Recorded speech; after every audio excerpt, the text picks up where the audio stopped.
నిరుద్యోగులను ప్రభుత్వం పట్టించుకోవడం లేదని బీఆర్ఎస్ నేత దూదిమెట్ల బాలరాజ్ యాదవ్ మండిపడ్డారు. ఇచ్చిన హామీలన్నీ తుంగలో తొక్కిన రేవంత్ సర్కారుకు పతనం తప్పదని హెచ్చరించారు.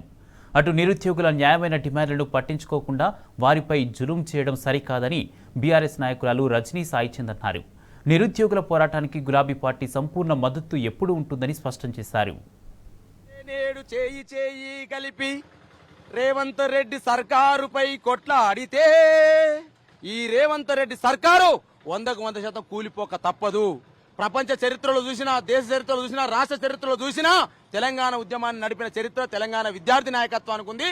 తెలంగాణ విద్యార్థి నిరుద్యోగులకు ఉంది. బిడ్డ, ఈ తెలంగాణ విద్యార్థులతో నిరుద్యోగులతో గోక్కున్నాడు ఎవడు కూడా ముందుకు పోయిన పాపం లేదు. ఖచ్చితంగా రేవంత్ రెడ్డికి ఖచ్చితంగా నిరుద్యోగ గండం బట్టి ఉంది. నువ్వు ఇచ్చిన హామీలే నీకు ఉరితాళ్ళు అవుతాయి. నువ్వు ఇచ్చిన ఎలక్షన్ హామీలే ఇవాళ నీ చుట్టూ బంధిస్తాయని చెప్తా ఉన్నా నేను రేవంత్ రెడ్డి.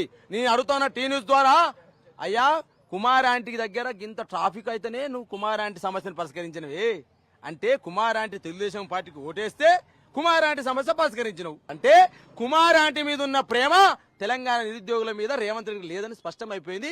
100% తెలంగాణ నిరుద్యోగులతోటి బీఆర్ఎస్ పార్టీగా 100% దండెత్తుతాం. ప్రజాపాలన అని పేరుకు చెప్పుకుంటున్న ఇప్పుడున్న కాంగ్రెస్ ప్రభుత్వం ఎంత నిర్బంధ పాలన అంటే, ఒక్కొక్కరిని రోడ్ల మీదకి వెళ్ళి ఈడ్చుకుంటా తీసుకెళ్లి విపరీతంగా గాయాలైన మహిళలను చూడకుండా తీసుకెళ్లి అరెస్ట్ చేసి ఇక్కడ బంధించి, అక్కడ ఒక ఫెసిలిటీ లేదు, ఏం లేదు. చాలా ఇబ్బందికర పరిస్థితుల్లో విద్యార్థులు ఒకటే ఫిక్స్ అయ్యండి, ఏదైతే అదయ్యింది. మేము ఇంత వరస్ట్ పాలనను ఇప్పటి వరకు చూడలేదు. 6 నెలల్లో ఇటువంటి నిర్బంధ పాలనను చూడలేదు. పేరుకు మాత్రమే ప్రజాపాలన అంటున్నారు.